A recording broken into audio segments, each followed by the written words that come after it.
A special series of In Your Corner reports called Are the Children Lying? Brad Edwards tells us about abuse of children so brutal that at first you may not want to believe it. Brad joins us now with his report. Well, usually when you first hear the words satanic ritual abuse, it sounds almost like something made up from a horror movie. It's a practice that is so brutal, so horrifying, that you don't want to believe it's being done to young children as well as adults.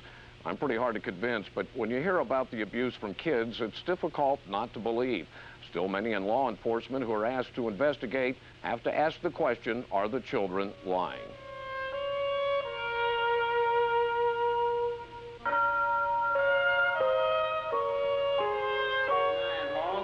And I'm going to chop up some more, you I'm God and I've killed everybody. Oh, the devil, yeah, you could use the word devil or demons or whatever you want to call it. You've heard about the high-profile cases, the celebrity murders by Charles Manson, the Son of Sam murder case in David Berkowitz, the Night Stalker case in California. You'll see. You'll see. And the case right here in Oklahoma, hundreds of murders attributed to Henry Lee Lucas. It's supposed to be for the reincarnation of the devil. But maybe you haven't heard that satanic ritual abuse was involved in these cases. We now know. What we also know is that ritual abuse cases are being reported all over the country. In Oklahoma alone, last year, 22 cases were confirmed. It could be happening in your own backyard. And you'd go in the room and there were other rooms with pregnant women that were having their babies killed off. And everybody was wearing these black hoods and robes. And they put children in cages and treat them like animals. Reports like this often come from children put into therapy for behavior problems. They tell similar stories of people in robes torturing them physically, sexually, and mentally. The problem is believing them. That was the problem in the McMartin daycare case in California. As many as 41 children were believed to have been satanically, ritually abused by their schoolmasters. The kids revealed stories of being led into tunnels under the school and abused. It was the longest-running trial in California history, resulting in a minor conviction.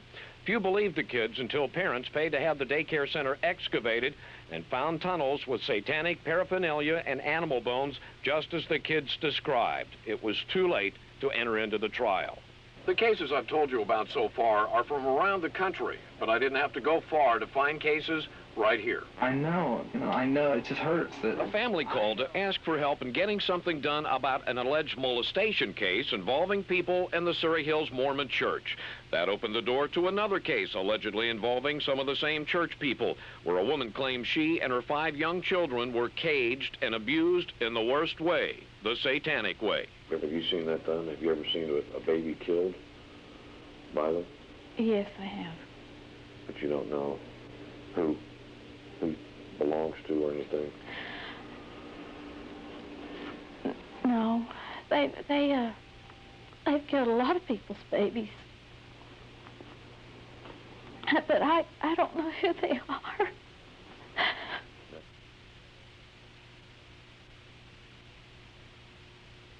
Well, you say this couldn't be happening, and so did I. But when you see children in therapy, in case after case, draw pictures of what was done to them and what they were forced to do, then you stop asking the question, are the children lying? Yuzi? Brad, besides what you mentioned, what other evidence is there to back up what these children are saying? That's a big problem that we're going to get into in this series, because there is little hard physical evidence. Nobody can come in and lay something down and say this was used, that was done, and it's very secretive, we're told, so that makes it difficult for prosecutors to go after these cases. Bradley, how widespread is it, and why don't we hear more about it? Well, I've studied cases from all over the country, independent of each other, yet still describing the same kind of ritual abuse, like some kind of a regular ceremony used elsewhere in the country. We don't hear more about it because it is so unbelievable. And police, when they investigate child abuse cases, they hesitate to bring up those words satanic ritual because it's so unbelievable. Yeah. They fear prosecutors DAs will not even take the case. Okay, and part 2 tomorrow night at 10? Yes. Okay, thanks, Brad. We'll be right back with your weather outlook. Stay with us.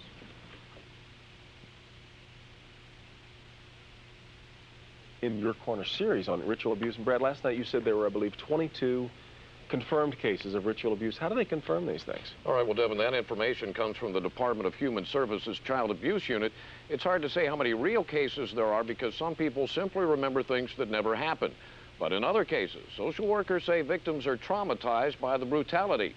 They're afraid to tell anyone, or they repress it in their minds so they don't remember it until later in life. We want to warn you, this story is of a graphic nature and parental discretion is advised.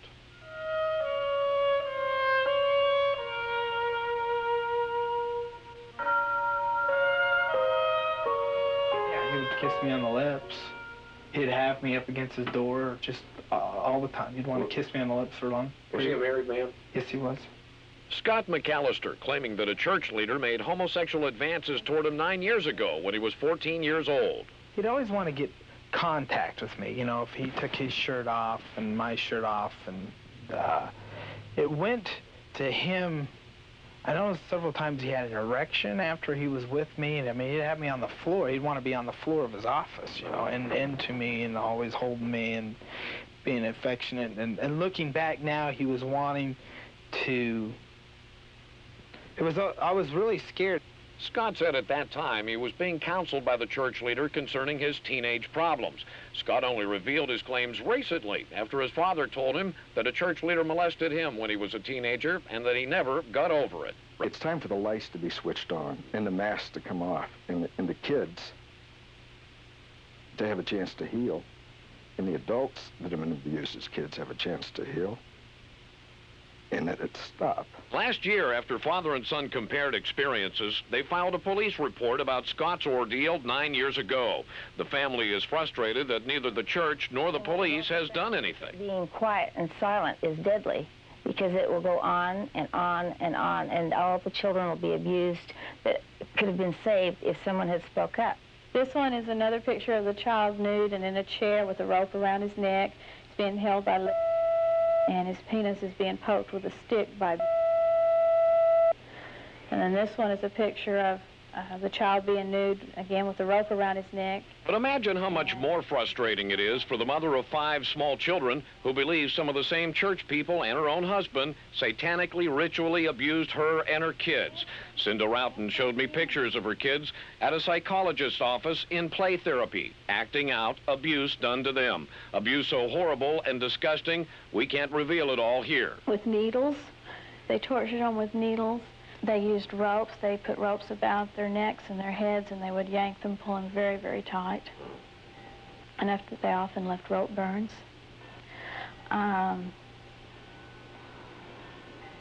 These people are sick enough. They also sexually abuse children. And indeed, medical examinations of the children state sexual abuse. The 18-month-old boy with rectal scarring.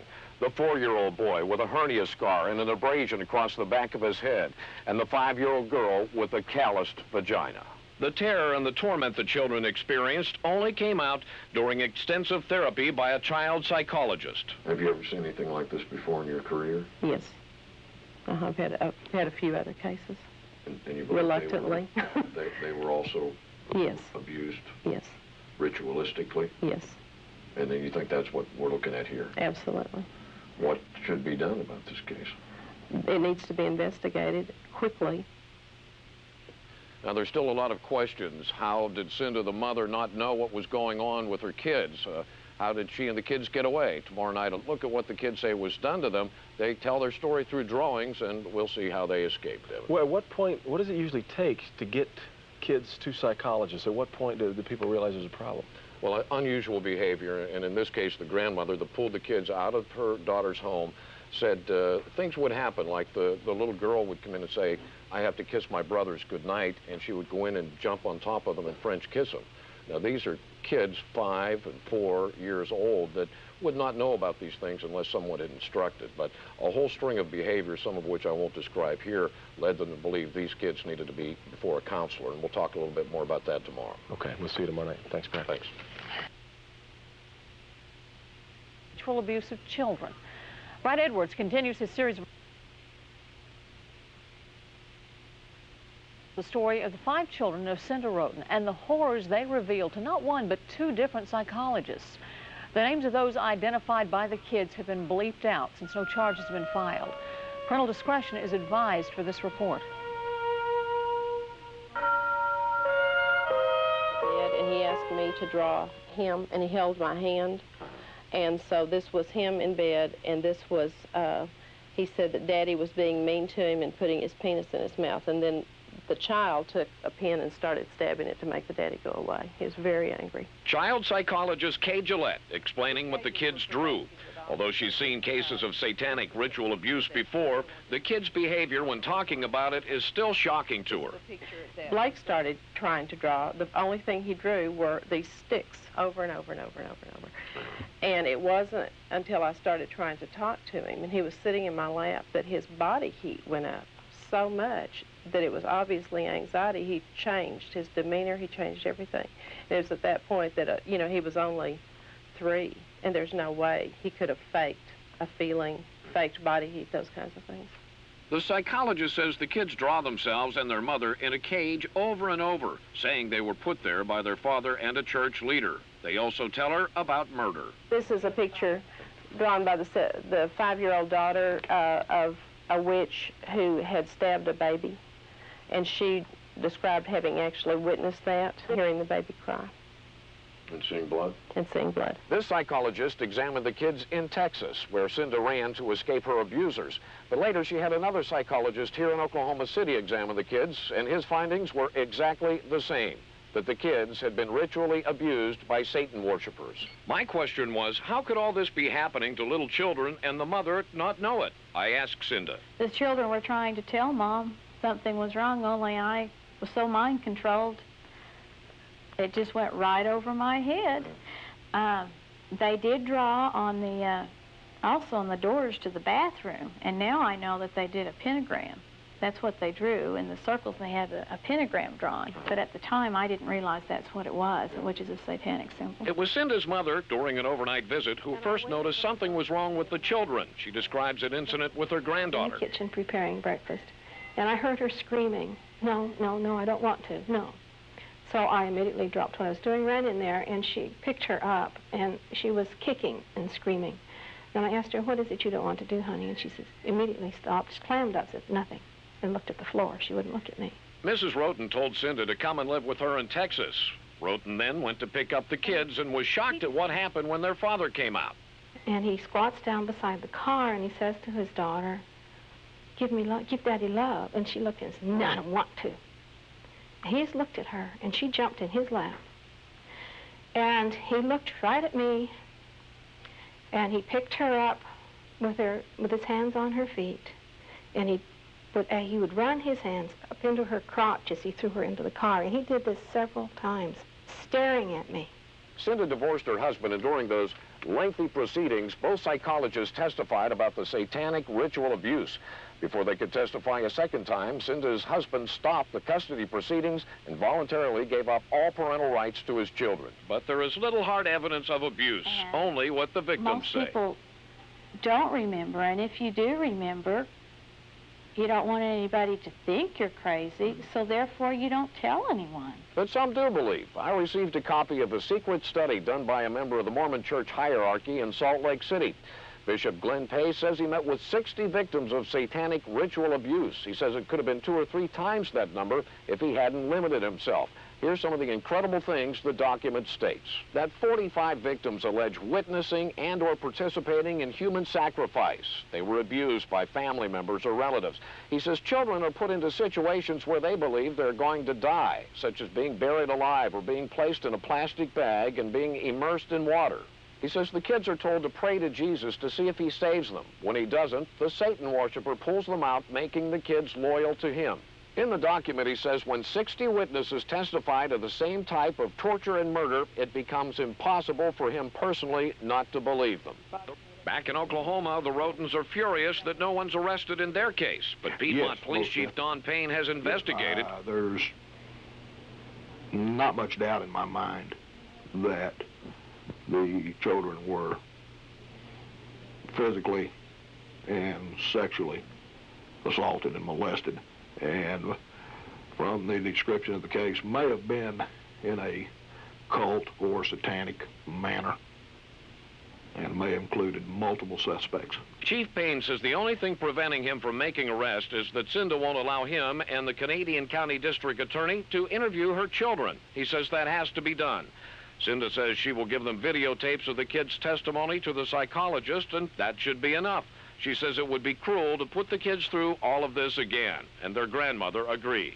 These are the horrible things that have happened to my grandchildren, and the perpetrators are still walking around free. They're not in their graves. The case is still open in the Piedmont Police Department. Cinda and other church members point out that their accusations are not against the Mormon Church, just against several people that happen to be in the Mormon Church. And indeed, our investigation found complaints of satanic ritual abuse elsewhere in our area. Brad will tell you about that and talk with the child victims tomorrow night as we continue Are the Children Lying? Understandably, many people refuse to believe it when they first hear of satanic ritual abuse, but many of those who give therapy to the victims soon become believers themselves.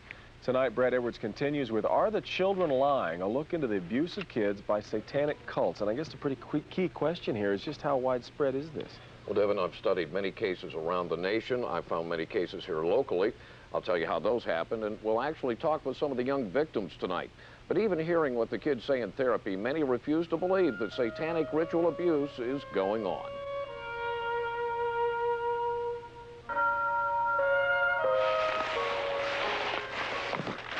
The problem with investigating satanic ritual abuse is the lack of hard evidence. I searched locations where abuse victims thought the satanic rituals were held. Little was found. A doll's head in a farm building, and what some might think to be an altar made of stone cemented together inside the foundation of a decayed house. We searched old cemeteries where victims' bodies are said to be buried and others dug up for use in the rituals, but there is little evidence other than what the victims say. There was one where a slide, and there was pigs and chickens and stuff, and there was a swimming pool, and they would make us stab them, and the blood would drip down into the pool, and they would make us drink it. They actually made you drink blood? Yes. What was that like? Tastes bad. Doesn't taste good. This little boy and his sister were reportedly abused by their mother and other cult members. They told me it happened after Daddy went to work, sometimes in the house and sometimes in the woods. He remembers the details, such as what he wore when taken to the satanic rituals. They made us wear dark stuff for, like, when cars would start coming, no one would be able to see us. Oh, had you wear dark stuff so the cars wouldn't be able to see you? Yes. I see. Remembering those kind of details or having specialized knowledge that a 3-year-old wouldn't normally know are signs that the kids are telling the truth. That's according to Dr. Cecilia Beckham, a child psychologist who has treated many ritually abused children. They give you 1,000 incidences of things, and there's just no way someone could program all that material. I couldn't hold on to all that material, let alone a 3-year-old child. The little boy we interviewed is now 6. Still, when he decided to tell us about his abuse, he became nervous and had to hide behind a blanket to tell us the worst experiences. Well, there was one time they made all these flowers and they killed babies. Were real babies? Real babies? Were the babies crying? Yes. Let's see. His sister, now 5 years old, also remembers very well what happened almost 3 years ago and no longer fears to talk about it. Did they ever touch you? Did they touch you in a bad way? Yes. Can you tell me about that? Tell me a little bit about how they did it.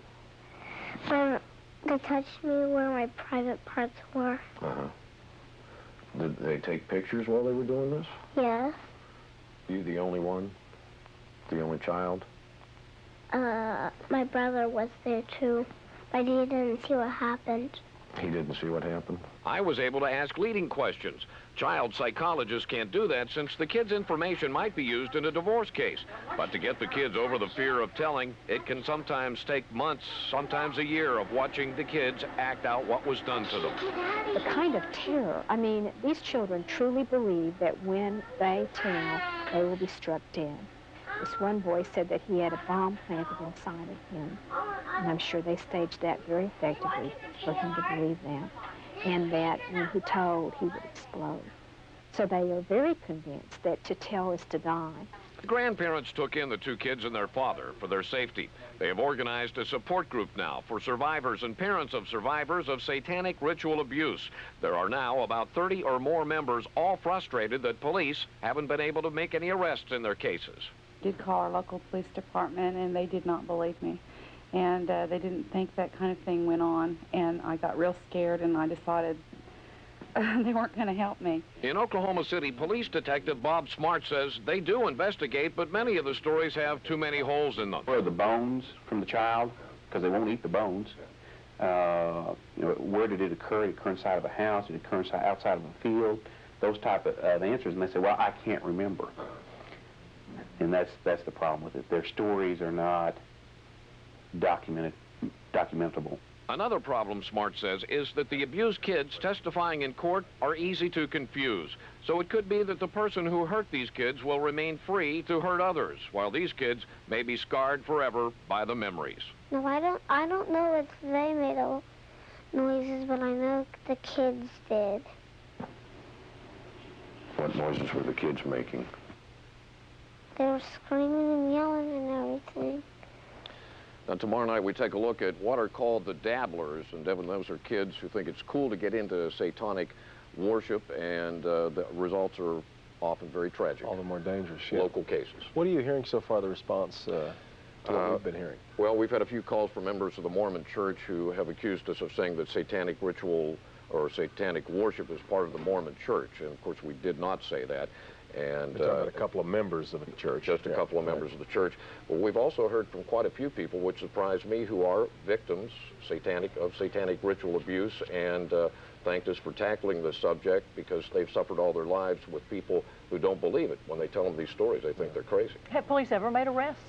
Yes, I received from California, from a call awareness group, a long list of arrests and convictions from around the country, and which we were not aware of, and many people don't know that there have been cases actually convicted. But between the secrecy and the age of the kids, it's really tough. It is tough to nail down. Okay, we'll see you tomorrow night.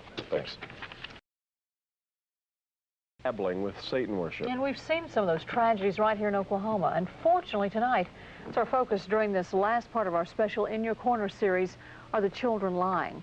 Brad Edwards is here to talk about that. How do people get involved in these cults to begin with, Brad? Parents are sitting at home wondering, what can you do to prevent it? It is a good question, and the cases we've looked into so far appear to be generational.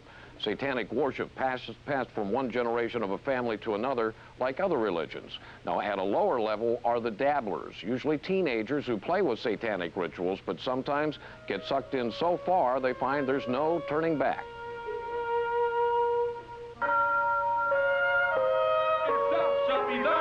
To have and to hold.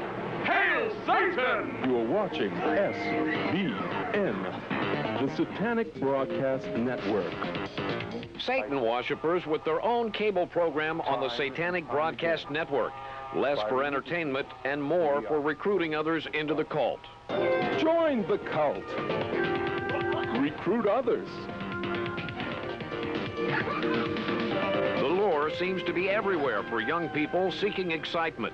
Satanic comic books, catalogs of the occult to order ritual tools and robes, and books telling how to perform the rituals. It may start out as youthful rebellion, but these parents in South Oklahoma City say their daughter's dabbling resulted in keeping them awake at night. I hear, and she was standing right over there cussing me for everything she could think of. Called me every vulgar name that she'd get put through her mouth.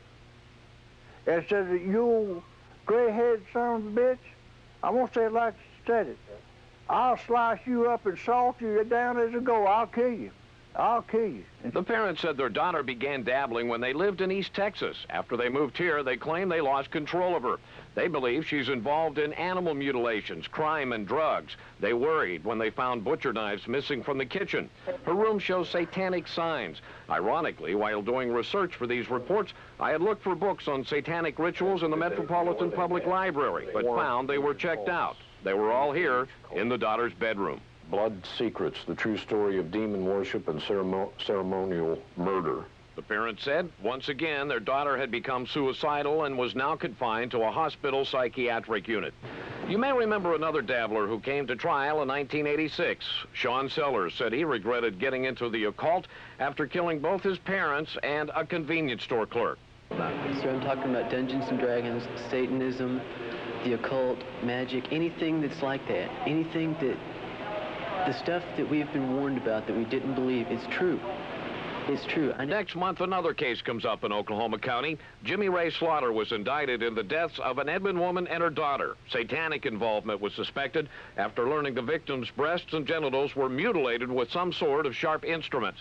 FBI spokesman Dan Vogel says satanic worship is not against the law up to a point. I know that we have to be extremely careful in law enforcement because those rights are protected under the Constitution. And it may not necessarily be the most popular thing, but if you want to worship Satan, that's your right to do that in this country. And really, we can't go out and investigate that kind of activity. Now, if you're engaging in criminal violations or state or federal law violations as part of that activity, then definitely we're interested. And some believe the dabblers in the occult often end up at that point and can't come back, like Sean Sellers, now on death row. It's true. I never knew it, and I would have fought you a long time ago when I was playing D&D that it had any connections such as the cultic. But now I know, and there's nothing I can do to bring my parents back to life. A sad thought. All this week we've focused on victims of satanic ritual abuse. While there are some who believe it just doesn't happen, we've heard from many more victims since our series began. Now, if you're involved or victimized, call our In Your Corner hotline at 478-6363. There is a support group here and several cult awareness groups we can refer you to, and just leave us a message. That commercial that you ran at the first from the Satanic Broadcasting Network, where did that air? I have never... That aired down in Austin, Texas, I believe on the public access channel, and anybody can get on that. They can't be discriminated against, including Satan worshipers. Unbelievable. All right, thanks, Brad. Tonight we're going to tell you about one family's cycle of alleged sexual abuse. What most consider a safe haven was their living hell. The father of the family was allegedly molested by a Mormon bishop in Utah more than 20 years ago. And now this ex-bishop at Surrey Hills is accused of sexually molesting the man's son. 5 News reporter Kit Williams has their story. And in the case with me, he just put one hand on my knee, you know, ran up to my thigh and unzipped my pants, and fondled me. And so you absolutely go into a state of shock. Jack McAllister writes about the sexual abuse he allegedly suffered at the hands of his bishop for 3 years. He says he was only 16 when it began. Even sadder, he claims his parents never questioned what went on behind closed doors. On there, he just laughed. He said, "Who are you going to tell?" And then I realized, yeah, who am I going to tell? He said, "I'm the bishop.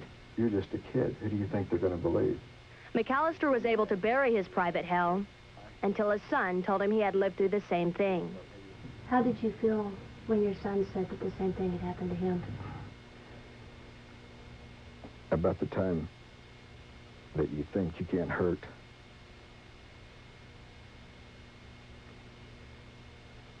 more than you already do, you realize that some way or other, I wasn't smart enough, even as a dad and even as a silent survivor of the situation, to recognize when my own son was being trapped in the same situation. I finally listened to his story, and I listened to him, and I was like, so, well, that happened to me, too. Well, Ron Phelps did that, you know, my bishop did that to me. What you crying about? I was like, wasn't a bishop supposed to do that? The McAllisters aren't saying what goes on behind these church doors is wrong. They do say it's the members' blind faith in church leaders that leave them and their children vulnerable. If it was anyone else, only the bishop, we have boundaries, and anyone else, I would have punched him right in the mouth and said, no way, this is weird, what you're doing. Scott McAllister says his bishop, Ronald Phelps, started fondling and kissing him when he was 14 years old. The abuse allegedly continued until Scott was 20. The McAllisters filed a complaint with the Oklahoma City Police Department last September. The police have not yet filed charges, but the case is under investigation. Then in December, a University of Oklahoma police officer arrested Phelps on a charge of indecent exposure. It was reduced to 2 misdemeanor charges of outraging public decency and engaging in prostitution.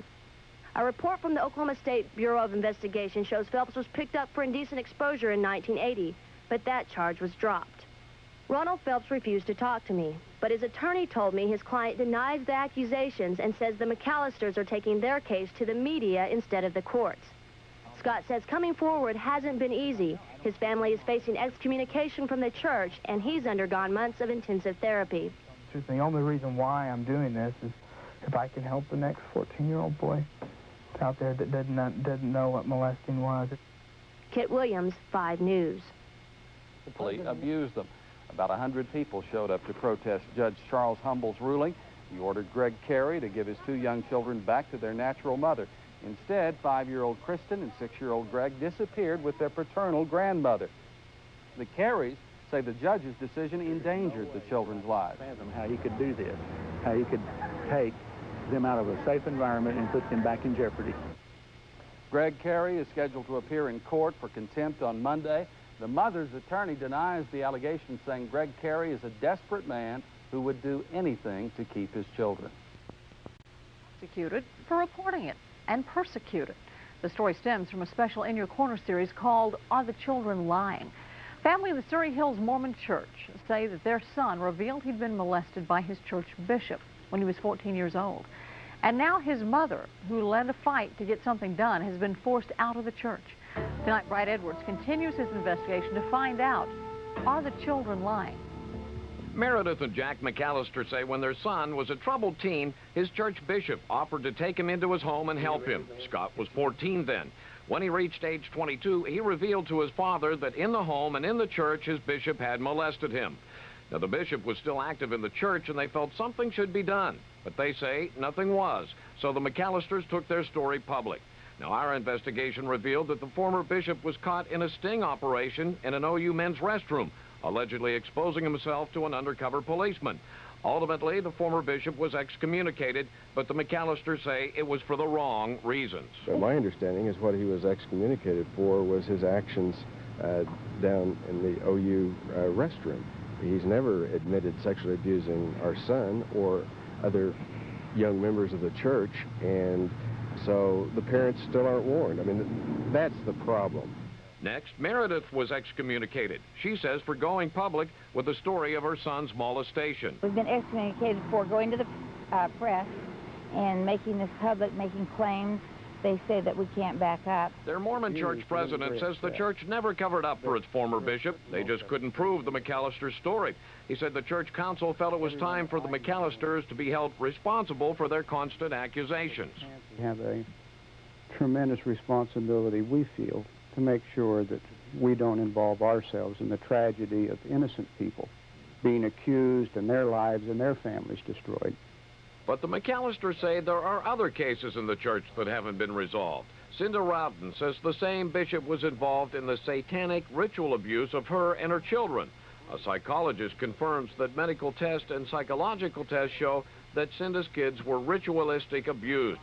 The kids drew pictures of the abuse and named the people who abused them, including the church bishop that the McAllisters say molested their son. And they are all go through a so-called repentance process, a year's time, and then they're put back in full, what would you call it? Well, full activity. Full activity. He could be a scoutmaster a year from now. He could be called again to be a bishop or a mission leader, over 250 missionaries, and they would consider his repentance process as being complete. No charges have been filed against the former bishop in any abuse cases, but the McAllisters say they have been excommunicated for complaining about him, and they say they will continue to complain until something is done. I'm Brad Edwards, in your corner. Incidents of child sexual abuse. Victims of abuse spoke out in today's Sunstone Symposium in Salt Lake. Jack McAllister says he was molested by his bishop as a teenager, and years later, he says his son was molested by another bishop. McAllister says his son's abuse was hushed up by the local stake president. That these things do go on in the church, they go on everywhere else in the world. And just because a person has a title in front of their name, sometimes we trust too much. McAllister wants the church to stop closed-door interviews about worthiness, or to have at least 2 people in the room during the interviews, with no discussions about sex. McAllister is a former bishop himself. He asked to be removed from the church membership list this year because of the alleged cover-up of his son's abuse. The church is not commenting. What the annual Sunstone Symposium says church officials sometimes shoot the messenger. What they do sometimes is excommunicate members who loudly complain when their children are molested by church leaders. A case in point has been unfolding for a year in a Mormon ward in Oklahoma. KUTV's Michael Rawson reports. It began a year ago with frightening drawings from several children who claimed they had been molested by their father, by a Mormon bishop, and by several other adults in satanic rituals in Oklahoma City. The children's story was greeted with disbelief by most Mormons in the Oklahoma ward. After all, the children's parents were involved in a bitter custody battle. But for Jack McAllister, their cries carried the ring of truth. As a young man 30 years ago, he was molested by another bishop in Oklahoma. McAllister spoke of his experience tonight at a Sunstone Symposium on child sexual abuse in the Mormon culture. And so that night, I finally confronted him. I said, I don't want you to come near me. I don't want you to touch me. I don't want to have anything else to do with you ever again. And he said, or you'll what? And I said, or I'll tell. And then I realized that he knew all along because he said, oh yeah? He laughed. He said, who will you tell? I'm the bishop. You're only a kid. Who do you think they're going to believe? When McAllister's son Scott heard his father's story last year, he shocked his family by saying the same thing happened to him. Scott said he was sexually assaulted by his bishop from the time he was 14 until he was 20. The same man that children were now accusing of being the leader of the satanic cult. The McAllisters told their story to local church leaders. When they were slow to act, the family and several other Mormons complained to the Oklahoma media about sexual abuse and cover-up in the Mormon church. Brad Edwards tells us about abuse of children so brutal that at first you may not want to believe it. LDS leaders were quick to respond to the criticism, excommunicating Meredith McAllister, Jack's wife, and Scott's mother, and excommunicating a close friend of the family. In an open letter to Oklahoma Mormons, the stake president said the McAllisters and their supporters were guilty of leading a witch hunt and bringing public ridicule and defamation to the church. But shortly after the letter, the former bishop who was the center of the allegations, Ronald Phelps, pleaded guilty to masturbating in front of an undercover officer in a college bathroom. The McAllisters told the Sunstone audience tonight that they didn't start out to damage the church, they just wanted to protect children. I'm willing to sacrifice my membership in the Church of Jesus Christ of Latter-day Saints rather than be bound by silence from spiritual intimidation. Jack McAllister resigned his church membership in protest. He says he is campaigning now to warn other young Mormon men, in his words, to make sure the priesthood counsel they receive is spiritual, not physical. Michael Rawson, KUTV 2 News. Ronald Phelps, the former bishop who was at the center of the McAllisters' allegations, was himself excommunicated, but not for anything the McAllisters claim. His discipline was for the crime that you heard him plead guilty to in that story, exposing himself to an undercover